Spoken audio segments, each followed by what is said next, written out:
So hi guys, in this video I'm going to show you how to get AI banner. So I'm going to use two AI. So first I'm going to use ChatGPT and I'm going to write a prompt. So use my way so you can make a banner very easily. Okay, once the prompt is ready, copy the prompt. Okay, then go to Ideogram, which is another AI. So entering in the Ideogram, just you have to sign in on it. So without signing on it you can't just use. So let me sign.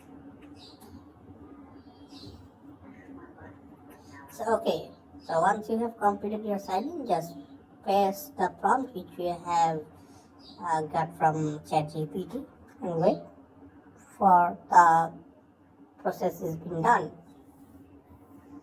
So this is a free version I'm using, so you can pay. There are almost 3 different plans, so you can choose your plans.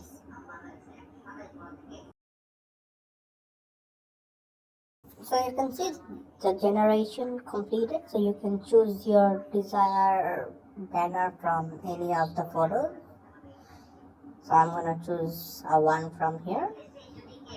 Okay, so after choosing that, you can just simply download it from the download option. So this way you can make a banner using AI. I hope you guys like it. Thank you for watching the video.